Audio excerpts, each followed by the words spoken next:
So guys, ngayong umaga pupuntahan natin yung yung pulo.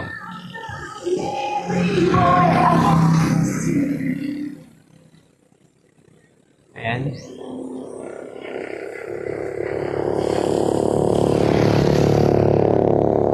Hindi ko lang alam guys kung gaano kalayo to Pero try natin puntahan yung pulo ngayong umaga. So nandito ako sa may parting, alam kung bakong ba to. Bakong ata. So 50 meters. Moving forward tayo papuntang pulo. And napakaganda ng guys ngayon, ng panahon.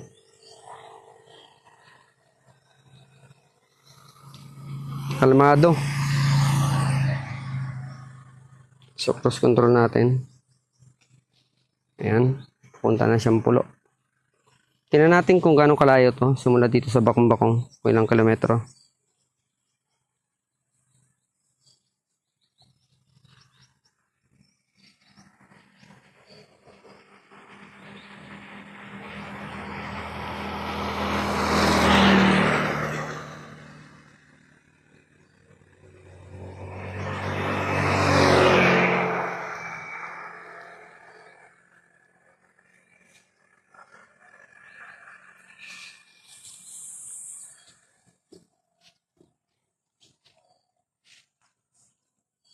Yan guys, nasa 500 meters na tayo away from dito sa pinagdiparang ko. So kasi pinalipad ko to dati sa may Bakaw ibaba papuntang pulo, almost 5 kilometers ang inabot. Pero hindi ko lang alam dito sa may parting Bakong-Bakong, baka mas dito, mas malapit. So nakaano tayo ngayon guys naka cross control tayo dito sa ating controller.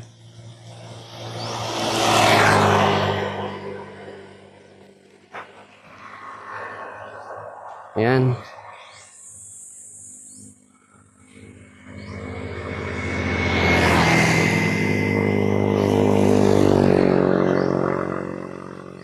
Dito tayo sa akin. 700 meters. Sumin natin. Ayan guys. Yan yung pulo. So iikutan natin to guys para makita natin buong pulo. Ikot tayo sa kabila.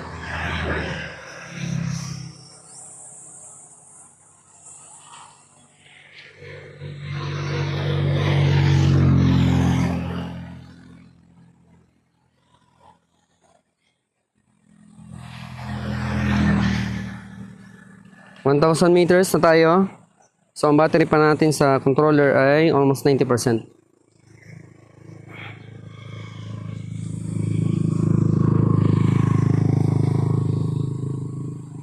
Sa drone natin 88%.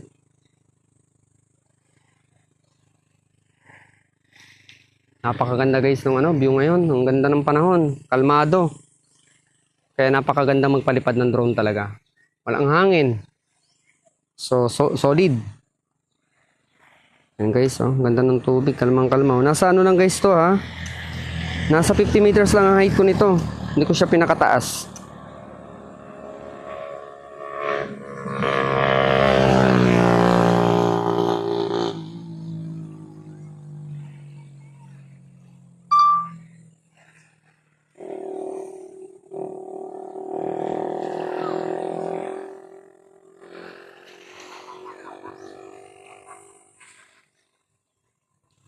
Guys, 1,300 meters.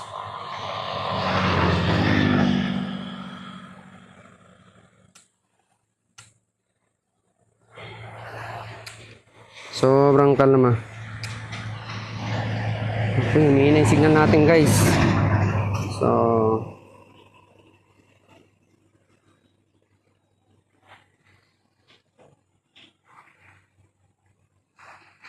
okay.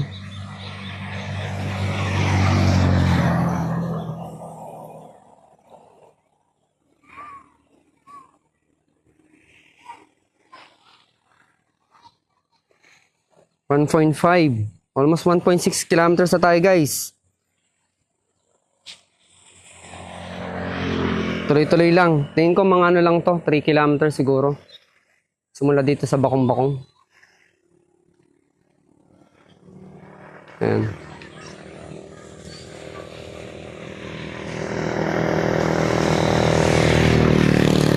Guys, malapit na tayo.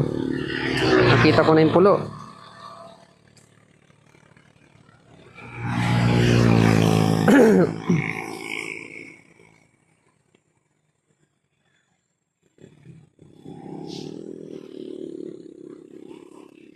Yung landing pad natin guys, nandun sa kabilang kalsada.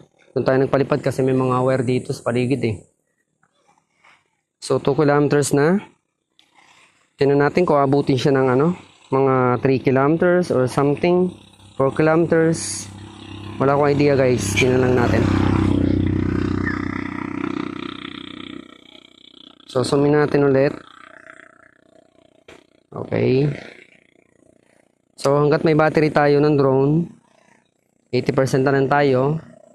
Kung ang battery na natin is 50% na lang, may possibilities na bumalik na tayo. For safety ng unit.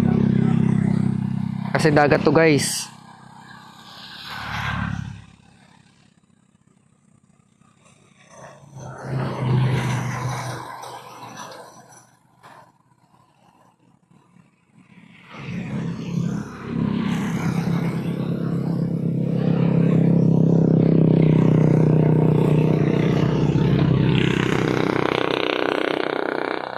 It's your decision.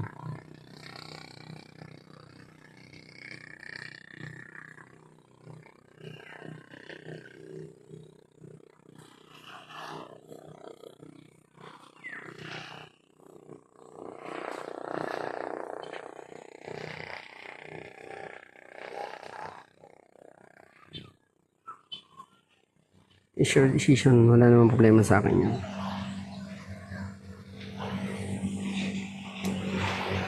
$2.5 na tayo guys. So nasa cruise control pa rin tayo. 2.5 kilometers. So try natin ikutin guys yung ano, yung pulo paikot para makita natin yung buong likod ng ano, pulo. Actually yung likod ng pulo hindi ko pa nakita eh. Matagal na kasi ako nakapunta dito guys. Sobrang tagal na, taon na nakakalipas.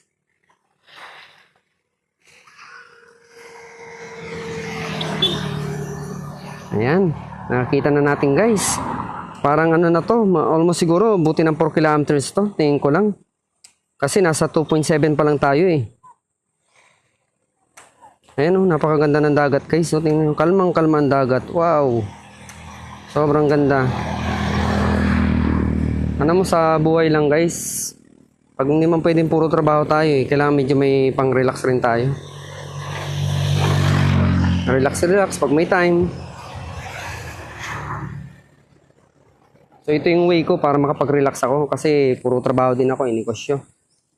Hirap din yung stress ka araw-araw, kailangan may anti-stress. Almost 3 kilometers na tayo guys. Ay, malapit na tayo sa Pangpang. Nakita nyo ba? Pero napakalakas pa rin yung signal natin kasi guys, ano tayo eh. Nasa open tayo. Walang distraction doon sa signal natin.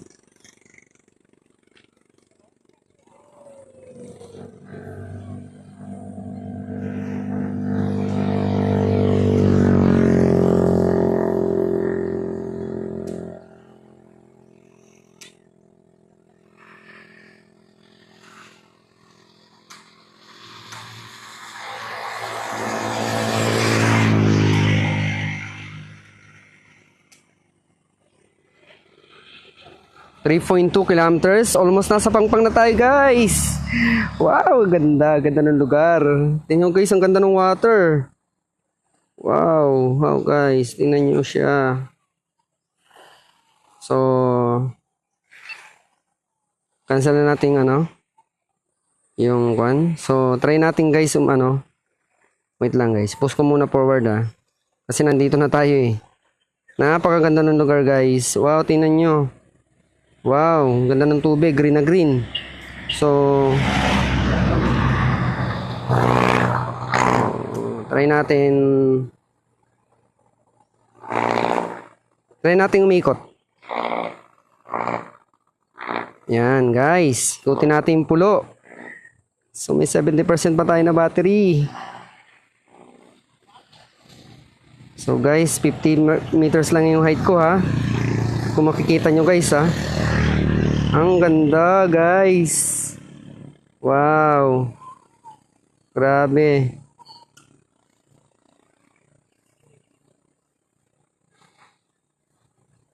Yan guys oh. So ito guys yung ano ha, paikot ng pulo ha. Ikutin natin siya. Yan guys. Kasi yung likod nito hindi ko pa nakikita talaga as in. Hindi ko pa talaga nakikita. So subukan natin. So ayan. So forward tayo papunta sa unahan guys. So medyo taas natin yung drone. Kasi may possibilities na mawalan tayo ng signal kasi iikot tayo sa likod.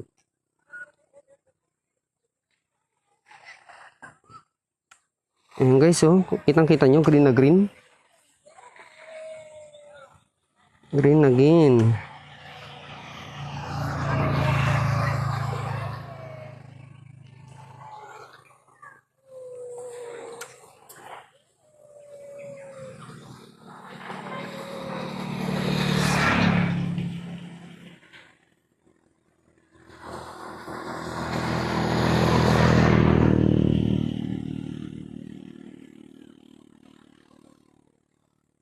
Ayan guys, nandito na tayo sa likod. Akit pa natin ng konti. So gagawin natin mga 80 meters. Kasi possible mawalan tayo ng signal. Ito guys yung taas ng pulo. Grabe, taasan pa natin. Baka mag-loss signal tayo.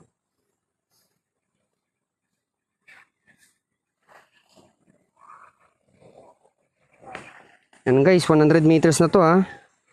So ito yung ibabaw ng pulo guys. Guys, napakaganda. Wow. Ayan guys. Taas pa natin ng konti. Ang gawin na natin 120 meters. Ay, guys, may ano. Ako.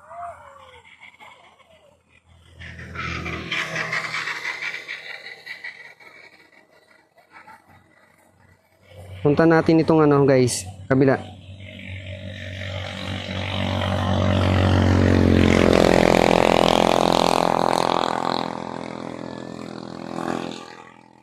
Ayan guys, kung makita nyo ha. Ito yung likod ng pulo guys. So first time ko makapunta dito guys, sa totoo lang. Ito yung likod ng pulo, wow, napakaganda rin pala dito.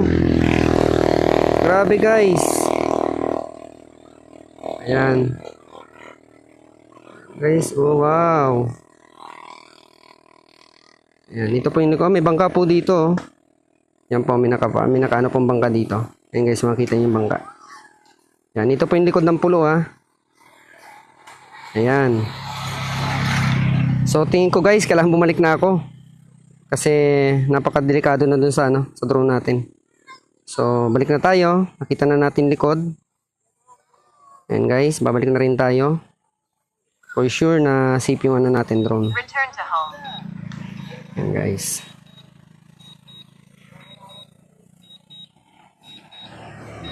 Almost 4 point something guys yung ano natin. Range natin dun sa pulo. 4 kilometers megit. So, hintayin lang natin guys makabalik.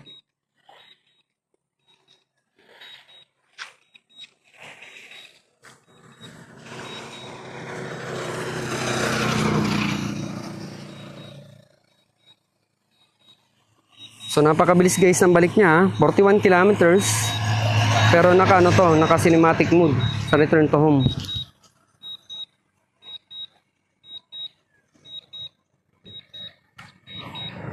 Ayan guys, ito yung ano naman, front. Ayan guys, kung makita nyo, front ng pulo yan. Ayan. Ayan yung front nya. May mga kabayan dito. Ayan, ganda ng dagat oh. Yung pinakantabi. So waiting na lang tayo guys.